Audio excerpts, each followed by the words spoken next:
Amigos de Camex, ¿cómo están? Buenas tardes. ¿Cómo les va? Siempre es un gusto estar con ustedes, empezar una nueva jornada de compartir algo de conocimiento, muchas experiencias, ¿no? Un poco, buenas tardes, Manuel, ¿cómo estás? Un gusto saludarte. Un poco con desazón por los acontecimientos de nuestra política, ¿no? Que siempre les digo que no hagamos caso al ruido político. Sin embargo, hay temas que es imposible sustraerse y tratar de olvidarse, ¿no? Sabiendo que hay una clara responsabilidad de parte de nuestras autoridades que pueden afectar el desarrollo del pueblo como tal, como sociedad, ¿no? Habida cuenta de que el tema político está muy amarrado al tema del desarrollo social, el desarrollo económico, el desarrollo de nuestras actividades en general como país, como sociedad. Entonces, decisiones como las del Tribunal Constitucional ayer, aceptando o denegando la demanda competencial, pero sin fijar posiciones sólidas, constitucionalmente hablando, respecto al tema de los motivos y las causales de la vacancia, ¿no? Que han sido muy imprecisas en el caso de Vizcarra y sobre todo en esta última, que finalmente se dio con la vacancia de Vizcarra. Porque la respuesta a esta demanda competencial no es por esta última ocasión del acceso a la demanda por la vacancia del que era presidente, sino a la anterior vez en que no se aceptó. Entonces, causa mucha desazón, desconcierto y la posibilidad de que, lamentablemente, ¿saben qué sucede? Que como país, como sociedad, tenemos un grave problema de atención, un grave problema de lectura, un grave problema de comprensión lectora.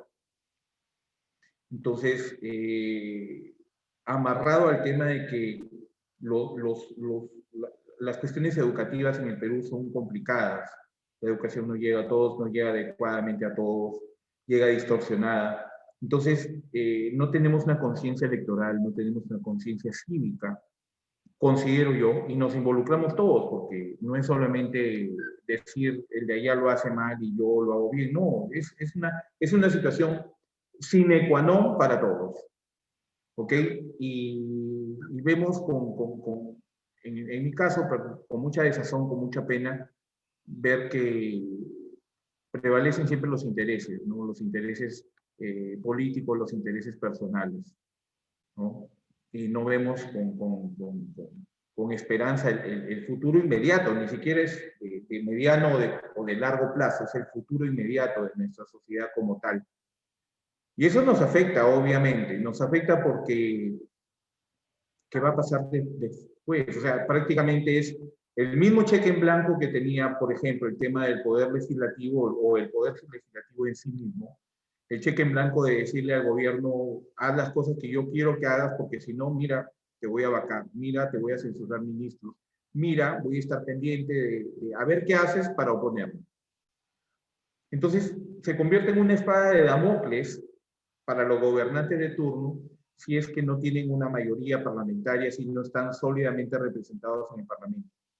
Independientemente de que hay muchas cosas que deberían, considero yo personalmente, resolverse sin necesidad de entrampar la situación por cuestiones estrictamente políticas. Buenas tardes, Lisbeth, ¿cómo estás? Un gusto saludarte. De resolver temas que podrían ser de un desarrollo mucho más práctico, esperar a que tome una buena decisión el legislativo. Como por ejemplo el tema de las denuncias fiscales contra alguno de sus congresistas, ¿no? Tenemos a 68 con serias denuncias y la Comisión de Ética no funciona para nada, la Comisión de Fiscalización de Constitución no funciona. Se apresuran mucho para votar al presidente que no les conviene, al presidente que votó a sus amigos en el Congreso pasado, pero cuestiones mucho más más centrales no toman en cuenta. Por eso no debería tener, es más, o sea, el común de los ofrecimientos de campaña de este último congreso no era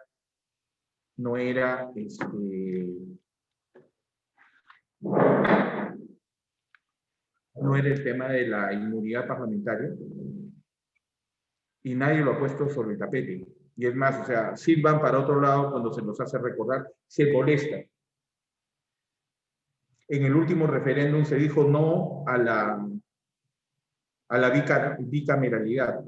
Chejade está, y se dice con nombre propio porque son ellos los que están pidiendo.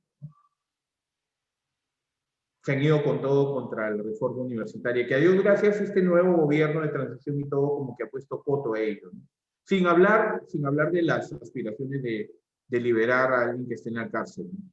Sin hablar de las aspiraciones de alguien que ayer salió a decir que por qué programan para tal fecha justo cuando se vencen los plazos, ¿no? Entonces, y lamentablemente, pues siempre se van a encontrar buenas disculpas para todos, ¿no? Porque ahora, o sea, si dices algo contra alguien, ya es un anti-Alan, anti-Keiko, anti-Alarcón, anti todo. Y no es así, la realidad no es así. Donde hay medios de comunicación que están tomados por los intereses. No, Lisbeth, definitivamente no debe haber bicameralidad.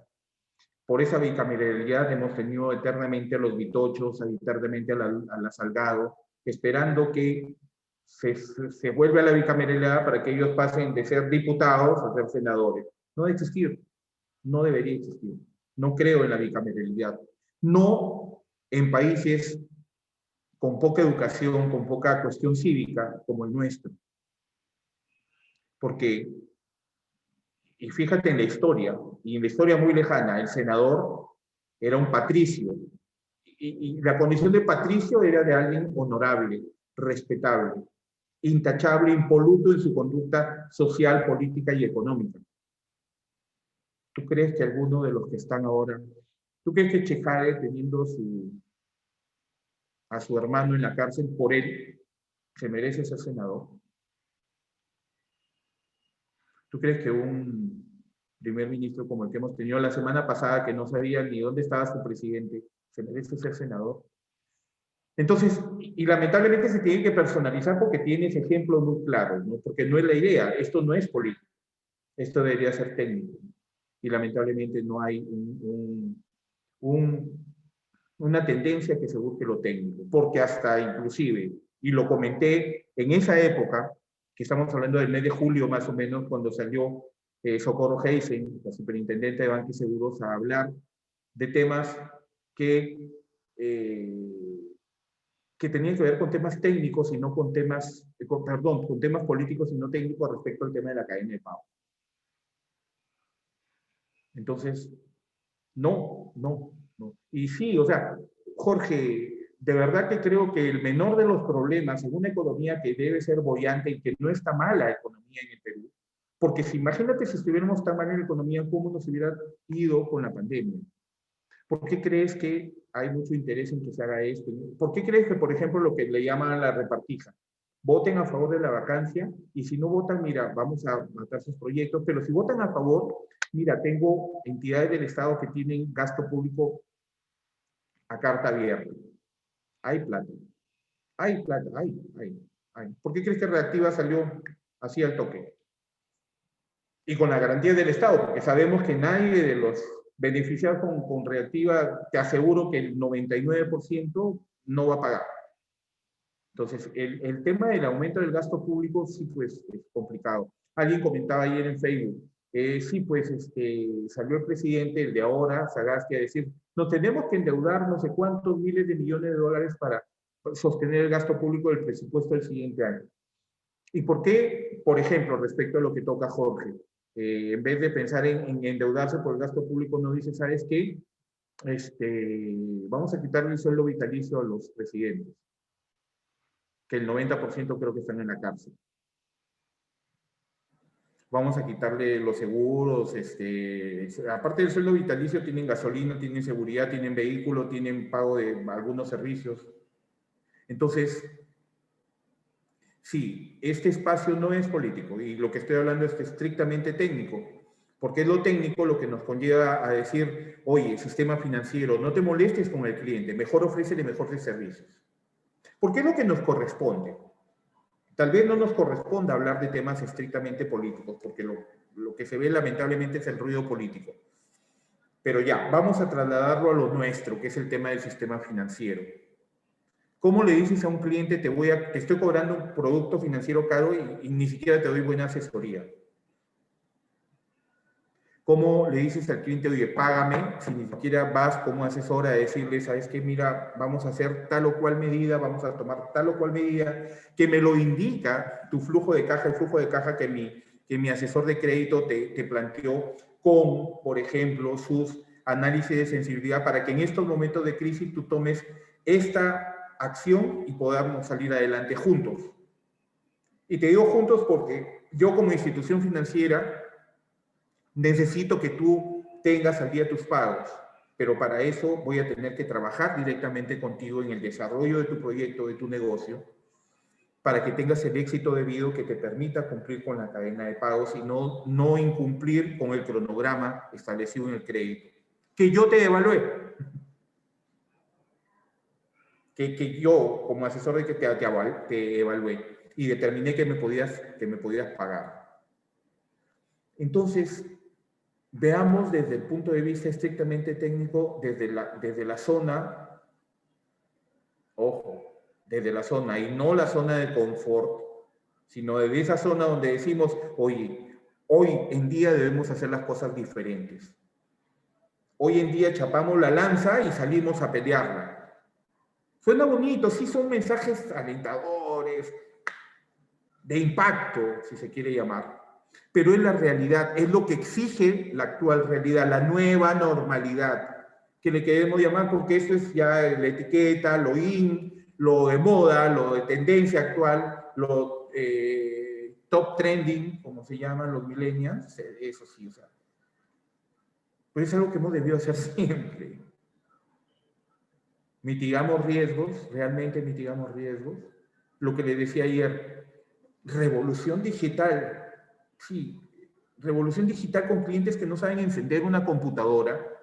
Y ojo, no es peyorativo. No saben encender una computadora porque su asesor de crédito ni siquiera les ha enseñado.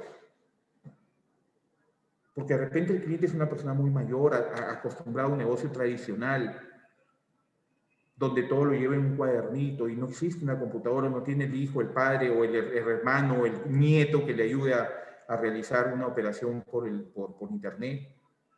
Hay personas y no tienen por qué saberlo y eso no tiene que ser motivo ni de burla, ni de desdén hacia esas personas, ni de segregación, ni de discriminación si una persona no sabe usar un cajero automático, pues. No es su obligación saber, sabe su negocio, sí. Pero para eso tiene a los agentes del sistema financiero que sí saben y que si no necesitan enseñarles, los pueden orientar en el momento que realicen sus operaciones. ¿Es tan difícil mejorar nuestros servicios? Díganmelo ustedes. Díganmelo y hagamos algo. Tenemos oportunidad. Este es el espacio desde donde nos toca salir adelante, ayudar a salir adelante a nuestros clientes, a nuestro pueblo. Alguien, hace una semana, un amigo mío, un amigo muy querido por mí, me decía, Juan Carlos, Juanca, en realidad me dice, Juanca, tú y yo somos preparados, me decía. ¿Por qué no nos lanzamos al tema político? Porque mira, lo que tú planteas, lo que yo planteo, tiene sentido. Pero estoy hablando de un amigo, no sé si 10, 20, 100, 1000, 1.000.000 pueden decir si lo que dice Juan Carlos tiene sentido y es lo que menos importa en realidad. Porque mi respuesta fue, ¿sabes qué? No, y no por un tema de cobardía, ni de egoísmo, ni de querer hacer las cosas, como yo digo cuando uno es egoísta, mámeme conmigo, para mí yo arreglo mis cosas, no. Porque tengo la perspectiva de que de donde nos toca hacer, podemos hacer mucho con nuestro país, por nuestra sociedad. Por enseñarle a ese cliente que pagar sus 20 soles o 50 soles del RUF no es un gasto, es una inversión que no la vas a ver inmediatamente, no la vas a ver inmediatamente. Pero eso me va a permitir mañana, como lo han hecho, que de repente no está bien, en la medida de que no haya violencia, salir a marchar y protestar, y yo pago mi impuesto, ¿por qué no tengo veredas? ¿Por qué no tengo luz? ¿Por qué no tengo agua?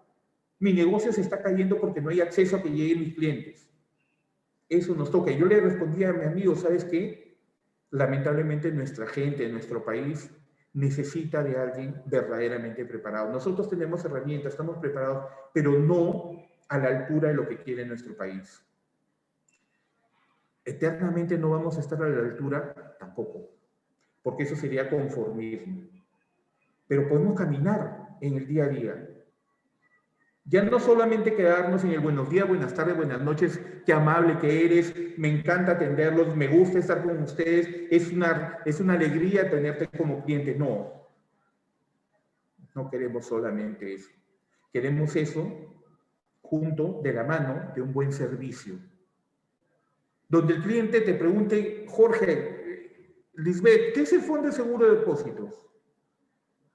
Que ustedes se lo han perdido porque ayer no estuvieron en la tarde, ojo. Pero con gusto les puedo brindar la información, para darle la presentación, tiene mi correo con el gusto, mayor gusto del mundo. Oye, hay una persona, y eso lo vamos a ver ahorita con mayor detalle, hay una persona que me va a pagar 100 soles que me hacían mucha falta ahorita para pagar mi recibo del uso de agua, porque le preste mi nombre para abrir una cuenta de ahorros. ¿Está bien, Juan Carlos? ¿Está bien, Lisbeth? No, señora, no. Lo están utilizando y esto debería ser reportado al sistema de prevención del lavado de activos y financiamiento del terrorismo. Tenemos en este momento esa capacidad de poder decirle al cliente, cuando me preguntan qué es el sujeto obligado, cuál es la cobertura del Fondo de Seguro de Depósito, qué actividades están sujetas a ser evaluadas dentro del sistema de prevención del lavado de activos, qué es una operación sospechosa, qué es una operación inusual, qué es la TEA, qué es la TCEA, qué es la TREA. ¿Tenemos esa capacidad? ¿Cómo tú como asesor de crédito me puedes ayudar a mi cliente que no sé, no llegué al tercero de secundaria siquiera, pero tengo mi negocio y me va bien? ¿Qué es el flujo de caja? Que he escuchado que alguien me dice que el flujo de caja me puede ayudar a prevenir situaciones de emergencia. ¿Qué es el análisis de sensibilidad? Que me dicen que tú como asesor de crédito me puedes ayudar a tenerlo. ¿Tenemos esa capacidad? Tal vez, miren, el reto. Y ya no el reto que, como dice este señor Soto, porque no es de Soto, es Soto, a pechar, a poner en evidencia a otra candidata que también está perdida en la nebulosa, a retarla, a salir al público y te reto sabe que las capacidades ideológicas, intelectuales son abismalmente diferentes. No, el reto, ya, que sean sus retos políticos lo que quieran. Yo les reto a evaluar, y aquí hay un reto técnico preciso, les reto a evaluar cómo éramos antes del 17 de marzo del 2020, como analista de crédito, como plataforma, como cajero, como jefe de operaciones, como jefe de agencia, como analista de crédito, como gestor de cobranza. ¿Y qué acciones hemos tomado después del 17 de marzo? Pero acciones puntuales. No que mi jefe me dijo, el gobierno intuyó, sacaron... No. ¿Qué acciones tomaste tú desde tu posición en la función que estás cumpliendo?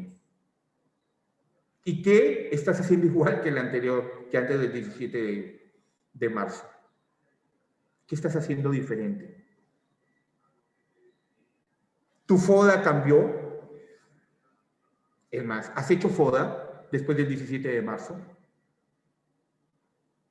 Hoy que estás evaluando clientes, seas promotora, yo estoy ahorita en una labor de promoción también para un banco. Seas promotor. No es que el promotor no evalúa, no, sí tienes que evaluar para que cuando llega tu asesor de créditos al gestor de negocios, ya vea más rápida la operación y puedas atender más rápido a tu cliente. Entonces, desde tu labor, ¿estás evaluando ya? ¿O solamente eres un tramitador de documentos?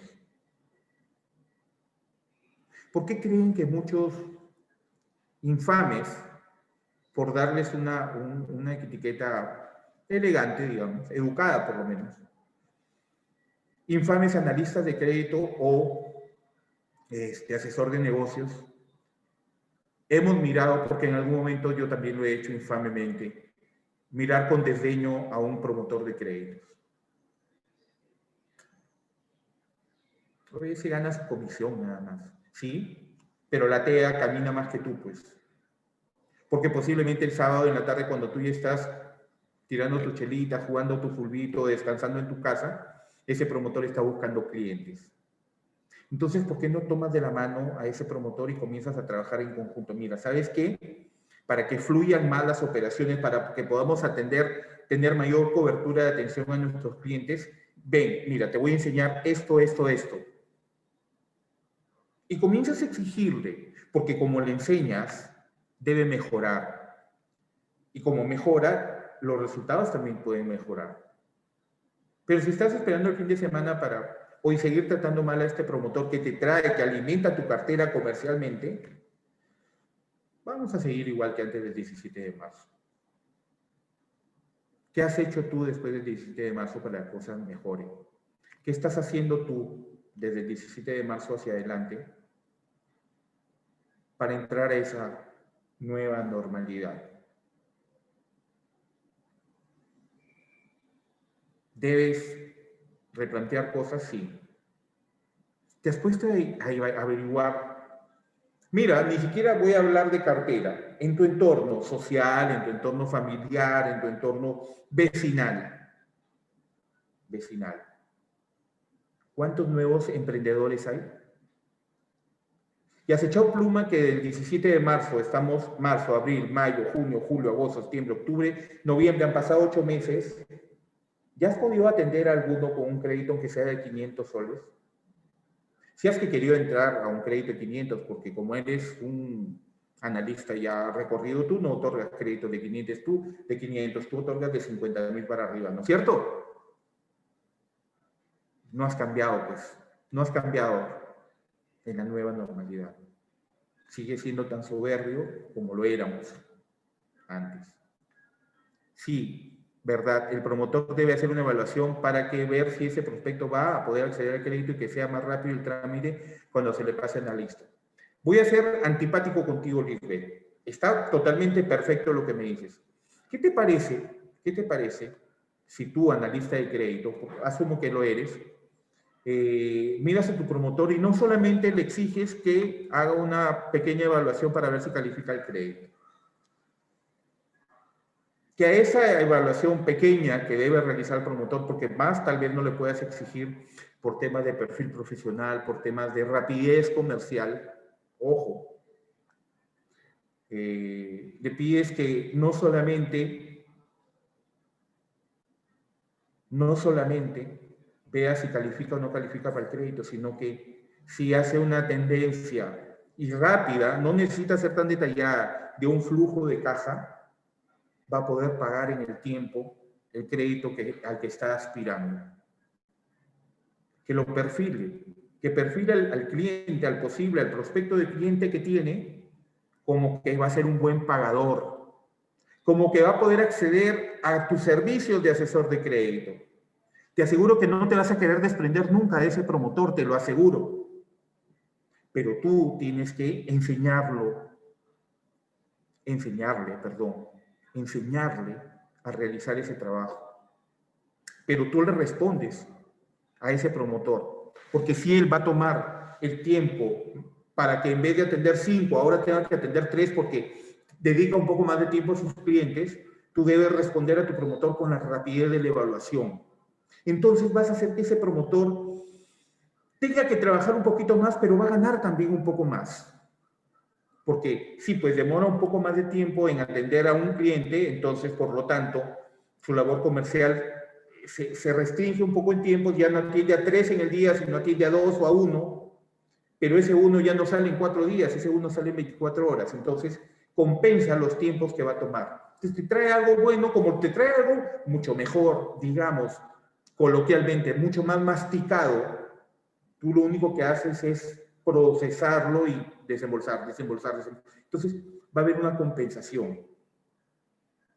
No pretendas ser jefe de tu promotor. Lidera el trabajo de tu promotor. Gracias, Edgar, por tu comentario tan generoso. Muchas gracias. Eso es lo que queremos. Es un día complicado para mí, personalmente es un día muy complicado, pero esos días complicados son los que nos tienen que empujar adelante. Tenemos 2 semanas complicadas de nuestro país. Nuestro trabajo es salir adelante. Y comentarios como el de Edgar, atención como el de Lisbeth, como de Jorge, que están aquí y nutriendo, elevando el nivel de esta conferencia, de verdad no tiene precio. De verdad no tiene precio. No me interesa tener un millar de seguidores y 2 o 3 van a tomar conciencia de esto. Va a servirles lo que humildemente uno les puede decir. Mi nombre es Juan Carlos Pereira. Soy bachiller en economía, mi especialización es la orientación financiera, comercial, crediticia y de seguros. Como siempre, se lo vamos a agradecer a él, que es un gusto estar con ustedes. Muchas gracias por estar ahí, chicos, de verdad, muchas gracias. Vamos a nuestra conferencia. ¿Ok? Permítame, por favor. Y tengan algo en cuenta para aquellos que dicen, oye, tanto habla ese gordito, tanto cómo se emociona, ¿no? Sí, yo me emociono, pero yo creo que nunca va a ser en vano el querer hacer las cosas, el querer trasladar experiencia y conocimiento para que mejoremos permanentemente. Nos había quedado pendiente en esta segunda unidad del segundo módulo de gestión de operaciones y crediticia. No me gusta cómo suena, pero es así el módulo, es la parte de operaciones que hoy día la vamos a culminar ya con el tema del sistema de prevención de lavado de activos, que es un tema de verdad que es importantísimo. Importantísimo que lo traslademos a nuestros clientes, porque muchos de nuestros clientes escuchan hablar del sistema de prevención de lavado de activos y financiamiento del terrorismo y en realidad operativamente no saben. Operativamente se molestan cuando tienen una operación mayor o igual a $10,000 y el cajero les dice, oye, hay que llenar esta ficha. Señor, ¿de dónde viene ese dinero? Y se molestan. Porque tiene que realizar el registro de esas operaciones que tienen 2 tipos de condiciones que las vamos a ver en detalle un poquito más adelante, que son las operaciones inusuales y las operaciones sospechosas. El año 2003, sí, 2003, en la época en que el sistema de prevención de lavado de activos estaba focalizado, era muy específico, estrictamente al tema del narcotráfico. En esa época yo fui oficial de cumplimiento en una institución financiera, cuando en esa época aún no era tener un funcionario como oficial de cumplimiento en prevención de lavado de activos a dedicación exclusiva. O sea, no era una función que tenía, una función específica que tenía que realizar este funcionario, sino de las diversas funciones que tenía, entre ellas era la prevención de lavado de activos. Primero. Segundo, en aquella época no estaba adscrito el funcionario directamente a la SBS, sino directamente a la Contraloría, ya a la Fiscalía de la Nación, porque cuando como oficial de cumplimiento debía reportar operaciones inusuales o operaciones sospechosas, se recibía esa información por parte de la autoridad competente y le decía, oye, Jorge García, el señor Pereira, de tal entidad financiera, te ha reportado con una operación sospechosa o inusual. Y te confrontaban personalmente. A Dios gracias, yo nunca tuve esa necesidad porque, a ver, les digo, la entidad donde yo trabajaba era en la selva, en Tarapoto, y tenía una agencia en la ciudad de Tocache, en donde teníamos una preocupación. Ustedes saben que Tocache es una zona altamente cocalera. Y aquella época, estamos hablando de comienzo del año 2000, 2001, aún estaba con rezagos del narcoterrorismo, sobre todo desde el lado del MRTA. Entonces, es una zona muy sensible al tema del narcotráfico y por ende al tema del lavado de activos. Recibíamos semanalmente los viernes, y que yo era muy odiado por el banco de crédito de la ciudad de Tarapoto en esa época, porque recibíamos los viernes entre las 3 y las 5 de la tarde una remesa de dinero de un cliente, de mi principal cliente en la agencia de Tocache, de entre 300 a 500 mil dólares.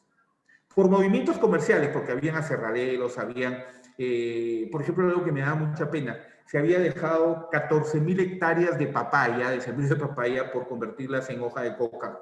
Había un promedio de 100 hectáreas en esa época de papaya se había quedado.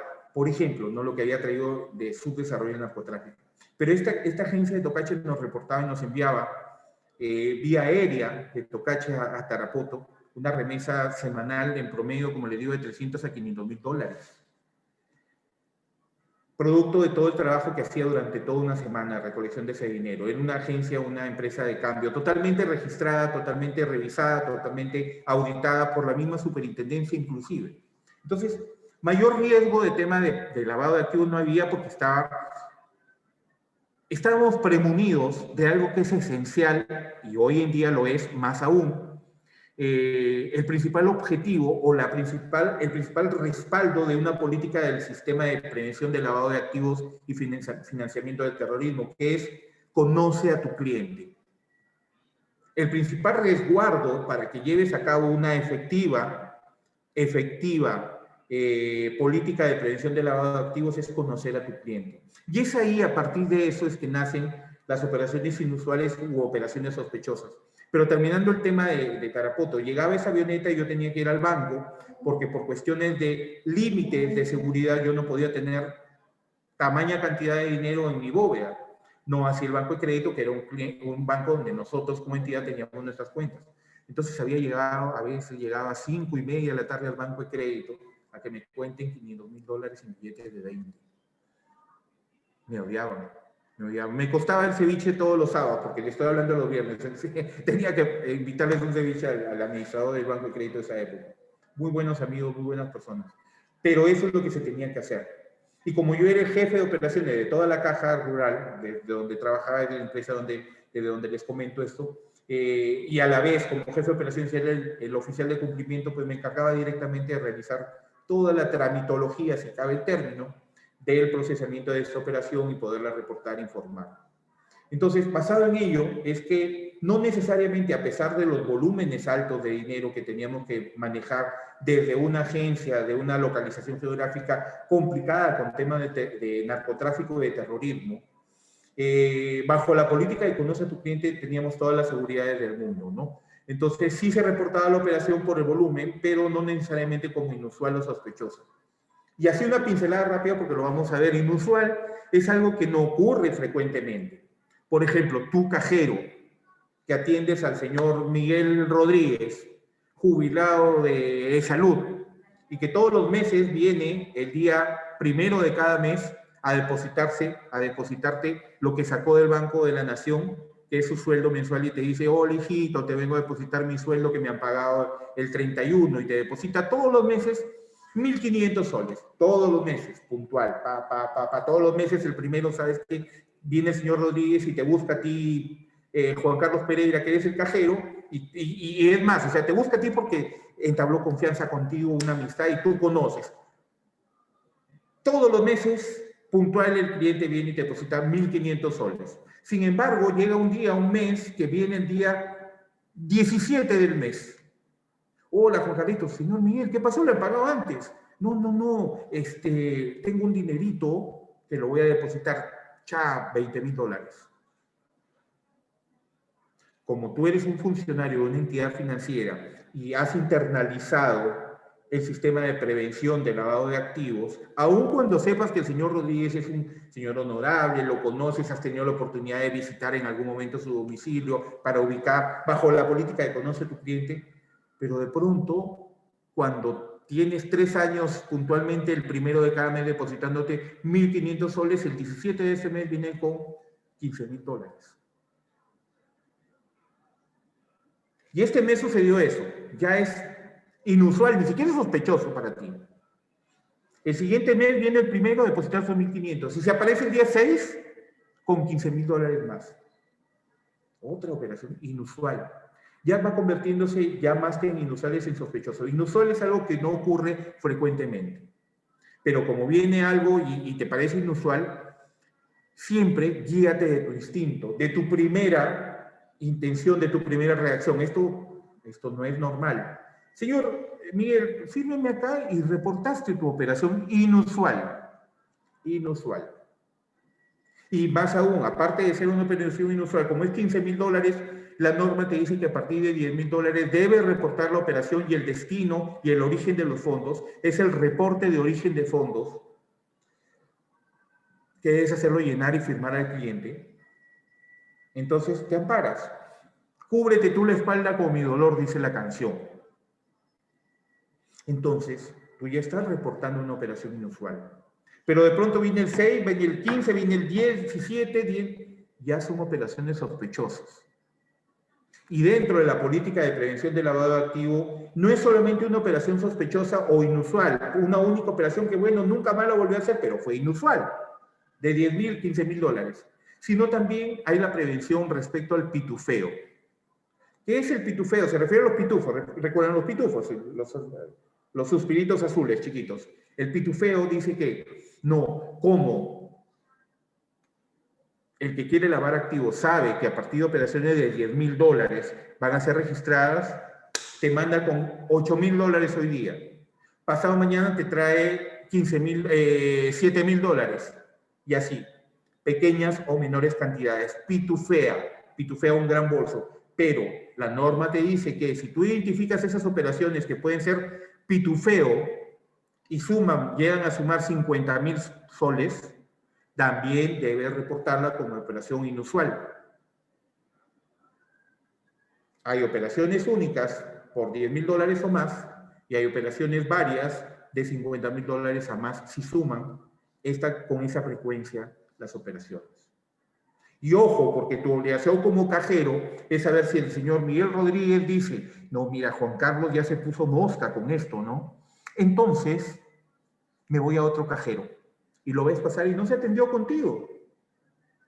Pero como tú eres desconfiado, hueles algo que no está completamente bien, vas y averiguas y le dices a ese cajero que registre la operación. Pero como queda registrada y el señor Rodríguez ya se dio cuenta que en esta agencia están atentos, se va a la agencia que queda a 20 cuadras de ahí y el cajero que atiende la operación ve que hay un registro del señor Miguel Rodríguez que está haciendo operación y también lo registra y puedes ver el tema del pitufeo, por ejemplo. Porque hay interconexión digital con las agencias. ¿Me entienden? Me dice Lisbeth, ¿y no quieren llenar la ficha? Sí, algunos clientes no quieren, hay que tratar de explicarles qué se trata para que puedan acceder, pero a veces algunos clientes, por más que les expliquen, no quieren. Sí, y es un tema, Lisbeth, que se trata de un tema de difusión. Hace 1 o 2 años hubo una difusión bastante fuerte con eso, pero las campañas tienen picos y bajan, donde debería ser una campaña permanente. Yo recuerdo que encontraba en los bancos los boletines, en los televisores de los bancos, los boletines donde aparecía Verónica Linares, gente de la televisión, en los boletines de la superintendencia, explicando el tema. Oye, no le des tu nombre a alguien para que abra una cuenta a tu nombre. No, te voy a abrir una cuenta porque me están enviando dinero y sabes que yo tengo la gran disculpa. Tengo problema con Infocor, enseñar en el nombre a mi nombre, el banco me va a cobrar, no lo puede hacer, empezando que el banco no lo puede hacer. Ojo, el banco no lo puede hacer, no aceptes esas disculpas. ¿Ok? Entonces, no, no te preocupes, mira, me van a estar enviando por medio de $1,000, $1,500 semanalmente. Yo te doy tus $100, pues, de lo que... bacán. Como necesitamos, como no me llegó el bono,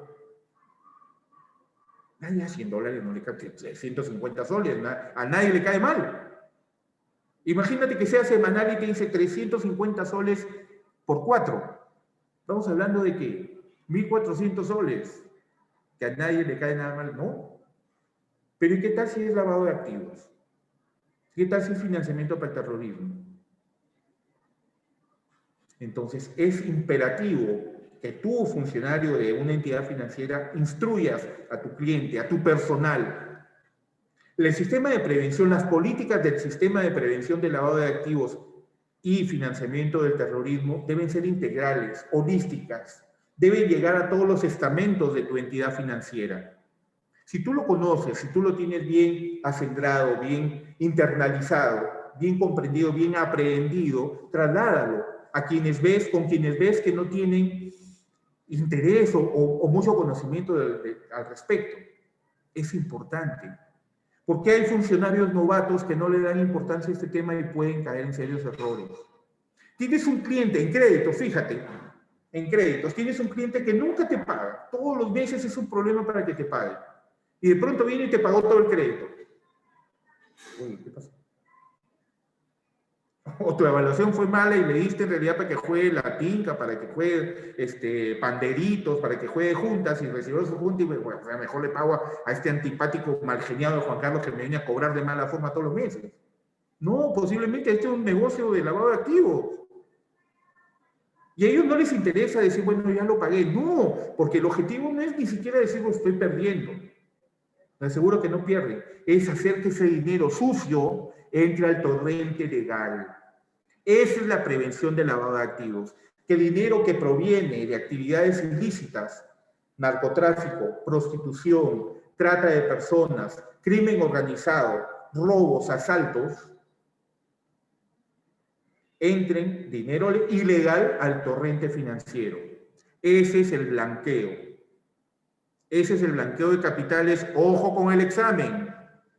Ese es el blanqueo de capitales o lavado de activos. ¿Ok?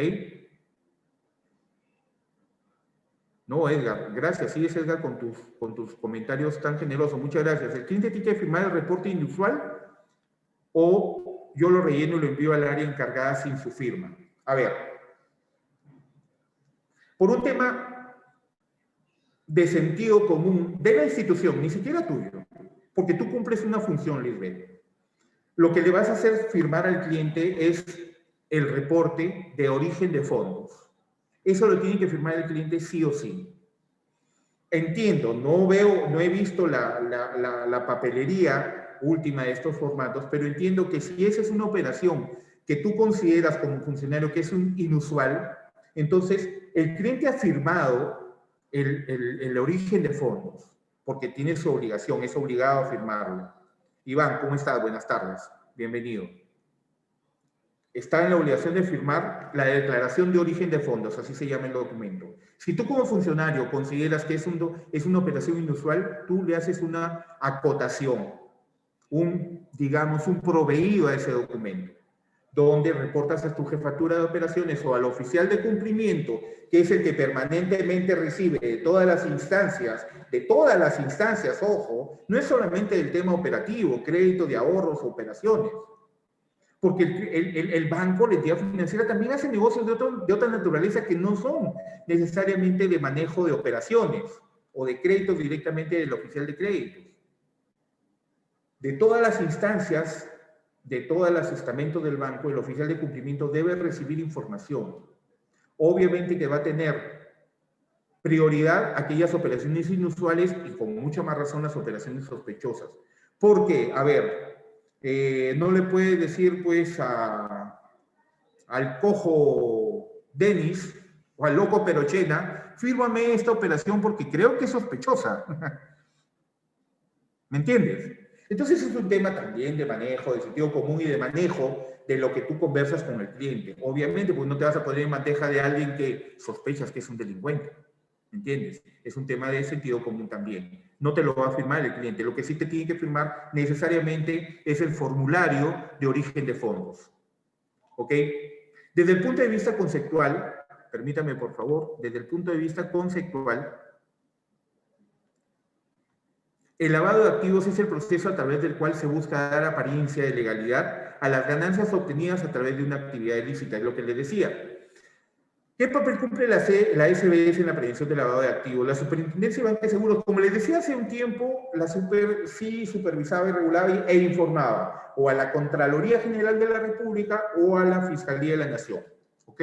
Sin embargo, con el transcurso del tiempo y ampliando la cobertura del sistema de prevención del lavado de activos y financiamiento del terrorismo, ya la SBS tiene considerada ya una institución dentro de su propia institución adscrita a la superintendencia, que es la Unidad de Inteligencia Financiera, que se encarga de ver, de seguir, de hacer seguimiento, de investigar aquellos movimientos que realizan en general no solamente las entidades del sistema financiero, porque hoy hay obligatoriedad en empresas de determinado nivel de patrimonio, de determinado volumen de operaciones, de que deben contar con un oficial de cumplimiento, de prevención de lavado de activos y financiamiento del terrorismo.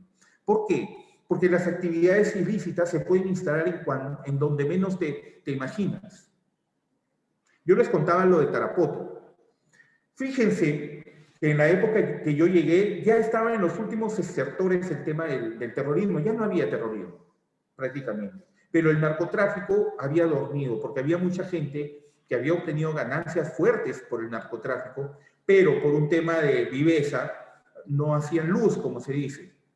Entonces tenían una vida tranquila, y de pronto comenzaron a levantar edificios, a tener el gran negocio, el esto y lo otro, y de pronto alguien que había sido, discúlpenme por favor la expresión, un pichiruchi, ahora era el gran empresario. ¿De dónde pecata mea? Dice el dicho. Pues habían estado acumulando el dinero de lavado, de activos, de compromiso con el narcotráfico bajo el colchón. Cuando ya la cosa comenzó a tranquilizarse, comenzaron a sacar de poco en poco. Y de pronto tenían flotas de autos con destino a una ciudad, de pronto tenían grandes ferreterías, de pronto tenían el gran edificio de entretenimiento, no voy a decir nombres, pero han harto conocido, de pronto generaban orquestas. Fíjense que, por ejemplo, en Piura, de donde yo vengo, hubo una cooperativa hace muchísimos años, que era, o sea, el estilo era CLAE.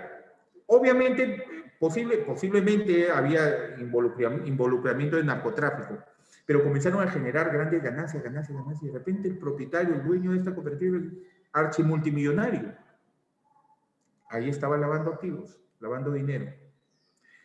Ya ampliando la cobertura de esta institución como es la Unidad de Inteligencia Financiera, las actividades ilícitas ya se van involucrando más en ese sistema de prevención. Ahora es no solamente narcotráfico, sino prostitución, trata de blancas, crimen organizado, que abarca estas operaciones donde se generan ingentes cantidades de dinero que entran al torrente legal.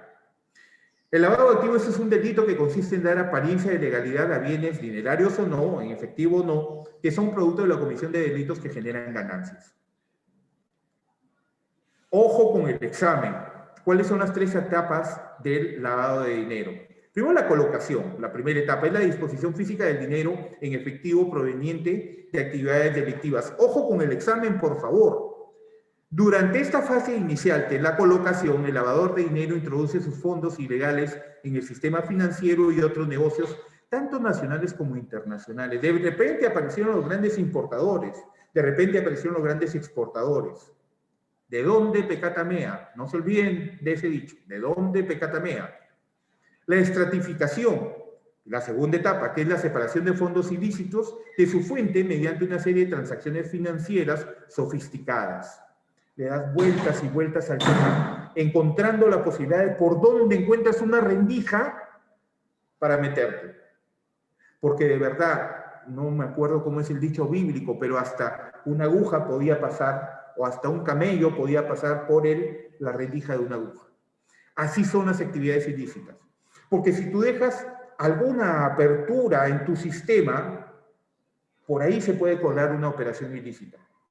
Por eso, nuestra labor como agente del sistema financiero no es solamente captar ahorros, colocar créditos, minimizar los riesgos. El sistema de prevención del lavado de activos tiene que ser algo permanente en nuestro día a día. La segunda etapa es la estratificación. Esta etapa supone la conversión de los fondos procedentes de actividades ilícitas a otra forma y crear esquemas complejos de transacciones. Han escuchado la Oficina de Operaciones Estructuradas de Odebrecht. Ese es lavado de activos. Porque dinero que traían de sus operaciones ilícitas le daban apariencia buena. No pagamos, se van a molestar algún partido político, pero pagamos las conferencias del doctor a través de tal, esas son las operaciones las operaciones estructuradas de parte de Odebrecht. Por ejemplo, ahí hay lavado de activos. Operaciones muy complejas, porque el que sigue, que tiene que ser, peyorativamente se le puede decir, un sabueso, sigue el rastro, un buen investigador, con las situaciones lícitas muy acentradas en su personalidad, que hace un buen seguimiento, precisamente se hacen muy sofisticadas esas operaciones para evitar que un buen sabueso las siga el rastro de esas operaciones. Y la tercera y última etapa es la integración, que es dar la apariencia legítima a la riqueza. No, mire el carrazo que tiene Juan Carlos. Oye, ¿de dónde? ¿De dónde Pecata-Mea? Le pagaba muy bien en Camex. Sí, pero no para que tenga un carrazo. Mira dónde vive. Su hijo, en el colegio que está, viaja al extranjero cada 15 días de vacaciones. Es dar la apariencia legítima a riqueza ilícita mediante el reingreso en la economía con transacciones comerciales o personales que aparentan ser normales. De pronto Juan Carlos, que era docente en Camex, que era asesor de empresas, de pronto tiene, mira, tremendo negocio de hotelería. ¿De dónde? Pecata-Mea. Esta fase conlleva la colocación de los fondos de lavados de vuelta a la economía para crear una percepción ilícita. No, todo está bien, una percepción legítima. Ah, no, todo está bien, sí, muy bien, es un gran empresario. Sí, hay un montón de grandes empresarios. ¿Eh? Hay un montón de grandes empresarios en el Congreso, por si acaso, no se molesten, es la verdad. No se molesten, es la verdad. Sí, pues, sí. El lavador podría optar por invertir los fondos en bienes raíces, edificios, bienes inmobiliarios, casas, departamentos, artículos de lujo, relojes caros, autos de lujo o proyectos comerciales, entre otros. Consulta, señor Juan Carlos, a ver, Edgar. Hay negocios pequeños que se hicieron ricos a costa del régimen tributario más simple, el RUS, cuando podían generar ingresos mensuales hasta 32,000, por citar un ejemplo. Disfrazada de formales a través de clanes familiares, podría estar, por supuesto que podría estar calificado como lavado de activos. Por supuesto. Por ejemplo, una denuncia que se hizo, creo, casi al comienzo, si mal no recuerdo, los grandes destapes de este programa, bueno, de tal canal, de las mafias que hay en Gamarra, por ejemplo. Esas mafias tienen 200 años, creo. Y de acuerdo a la modalidad o el tipo de municipalidad que tiene en Gamarra, en La Victoria, por ejemplo, te encuentras que, y ha sido, yo recuerdo, porque trabajaba en Gamarra un buen tiempo cuando recién llegué a Lima, los que te cuadran los carros, los que te cuidan el carro, ¿no? Tienes que pagarles porque si no te reventaban la luna. No sé si ahora cómo está, no voy hace tiempo a Gamarra, por ejemplo. Y era el cobro de los cupos. A los comerciantes, a los ambulantes. ¿Por qué creen que nunca dejaron de haber ambulantes?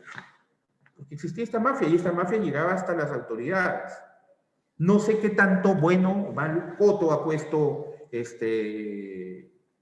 señor Forsyth en esto, pero esas mafias eran así. ¿Y qué apariencia de legalidad? Y era una familia, Edgar. Era una familia, si no me equivoco. ¿Qué apariencia de legalidad? Tenían comités de motocar. Tenían 500 motos. Y encima, esas motos las ponían en alquiler y a los que manejaban les cobraban el cupo, también a ellos. Te cobran el cupo por el metro cuadrado, por ejemplo. No te preocupes, tú me pagas, este metro cuadrado es tuyo. Por si acaso estoy transmitiendo desde la clandestinidad. No quiero que me ubiquen. Pues la verdad, o sea, eso sí tiene razón. Grandes planes familiares.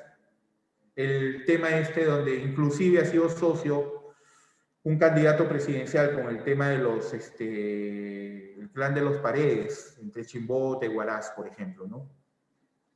¿Cuánto de ese dinero no está en esas universidades? ¿De dónde Pecata-Mea? Sí, plata como cancha, ese es el dinero. Por ejemplo, ¿no? Por ejemplo, no voy a decir nombres porque se pueden sentir afectados, pero es la realidad, o sea, ¿de dónde gente que antes no tenía nada, ahora aparecen con tanto dinero, ¿no? Y les digo, o sea, no es solamente narcotráfico, hay otras operaciones ilegales, el soborno, las coimas, eso es dinero que no es producto de una actividad lícita y lo meten al torrente financiero para darle figura de legalidad. Entonces, estas son las 3 etapas del lavado de dinero: la colocación, la estratificación y la integración. ¿Ok? Ojo con el examen, porque les he puesto una trampa bien grande ahí. Cuidado. Las tres etapas: la colocación, la integración y la distribución, que es la estratificación. ¿Ok? Colocación en las instituciones financieras, la integración en negocios lícitos y la distribución para dificultar el seguimiento, para que no esté, oye, mira, Juan Carlos es un empresario grande, ¿no? A través de la colocación, los fondos ingresan a circulación y se utilizan para adquirir activos, bienes legítimos o financiar otras actividades. Sale del sistema financiero para fondos de origen ilícito que ingresan al sistema financiero, depósitos, instrumentos financieros u otros. Distribución para dificultar su seguimiento o ocultamiento. Lo tapan como operaciones lícitas. ¿Ok? Colegios, hay un montón de colegios financiados con dinero ilícito. Universidades, institutos, farmacias, casinos. Y fíjense que la unidad de inteligencia financiera tiene, no le he podido conseguir al detalle acá, pero hay actividades que necesariamente tienen que tener, disculpen la redundancia, deben contar con un sistema de prevención de lavado de activos, un oficial de cumplimiento, y deben reportar sus operaciones mensual, semestral, anualmente a la superintendencia, para que se haga un seguimiento a que sus actividades son de origen lícito. No porque haya la sospecha, sino pues porque la actividad puede ser susceptible a lavado. Por ejemplo, las casas de cambio tienen control legal para evitar que haya un blanqueo de dineros a través de ellas. ¿Qué es el sujeto obligado? Es aquel, ojo con el examen, aquel que por ley o regulación debe cumplir con un régimen especial de cumplimiento para ayudar a las autoridades a combatir delitos como el lavado de dinero, la corrupción, el financiamiento al terrorismo, el fraude y la evasión fiscal. Ustedes saben y han leído, deben haber leído la historia de Al Capone. En la época de la prohibición del consumo, de la comercialización de alcohol, en los años 30, finales de los 20, inicios de los 30 en Estados Unidos. ¿Saben por qué cayó Al Capone? No cayó por el tema del tráfico de alcohol. Al Capone, Alfonso Capone, que es una historia verídica, real, ya hecha romántica a través de Los Intocables, en su serie con Elliot Ness y en la película con Kevin Costner y con Sean Connery, que recientemente ha fallecido. Me gusta mucho el cine por si acaso. Pero la historia de Al Capone es verídica. Traficante de licor, tratante de personas también, cayó por una evasión fiscal. Y una tonta evasión fiscal, no quiso pagar, digamos, miren lo ridículo que es, para ponerles un ejemplo, no quiso pagar su RUS en uno de los negocios ilícitos con fachada lícita que tenían. Ahí es donde cayó. Porque en esa época también los sistemas para evadir el brazo de la ley no eran tan sofisticados como ahora. Se han ido perfeccionando lamentablemente con el tiempo.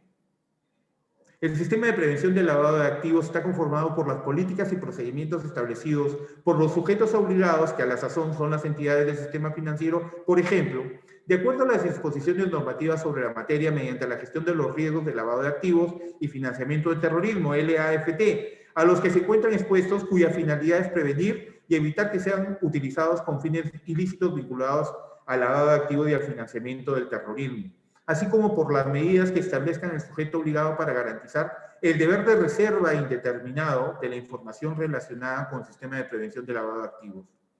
¿Cómo perjudica el lavado de activos? Genera subdesarrollo. Aumenta la inseguridad ciudadana y la violencia. Corrompe a la sociedad y a sus instituciones públicas.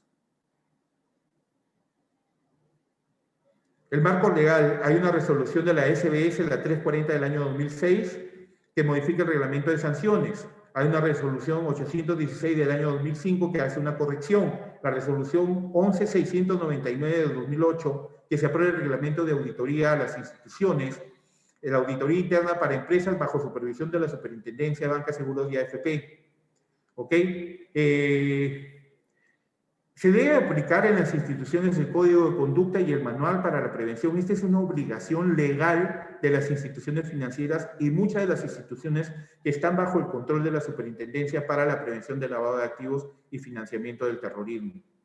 Principales componentes y actores del sistema de prevención del lavado de activos y financiamiento del terrorismo son el oficial de cumplimiento, los supervisores, los oficiales de enlace, que vienen a ser los nexos entre las entidades y el ente regulador, en este caso la Superintendencia de Banca y Seguros.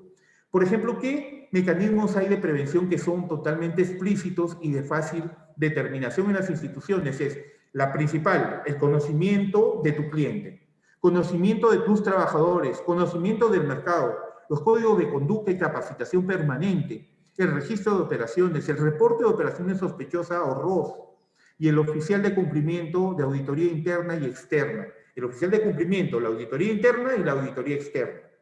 ¿Ok? Es así como la institución a la cual tú te estás adhiriendo como ahorrista, por ejemplo, tú averiguas que tenga todo este planteamiento. Porque no vaya a ser que el dinero que tú estés depositando en una institución, esa institución esté lavando activos. Por ejemplo, aquí habla del conocimiento del cliente y del conocimiento de tus trabajadores. Tienes a un analista de créditos que de pronto comienza a llegar con el relojazo, todas las semanas cambia de anteojos de sol, todos los días tiene ropa nueva, zapatos, te comenta, te comenta que el fin de semana hizo esto, el otro, todos los meses viaja de vacaciones y gana su sueldo nada más. Y no tiene otra, que la esposa no trabaja. ¿De dónde? Pecátame, averígualo, chequéalo, chequéalo. Están dentro de los mecanismos de prevención de lavado de activos y o financiamiento del terrorismo. Nos vemos hoy día en la tarde, son un poco más de la 1 de la tarde, se nos acabó el tiempo, nos encontramos hoy día a las 5 de la tarde el día de hoy para continuar con nuestras conferencias. Siempre es un gusto estar con ustedes. Que Dios les bendiga y si Dios quiere nos encontramos hoy más tarde. Muchas gracias.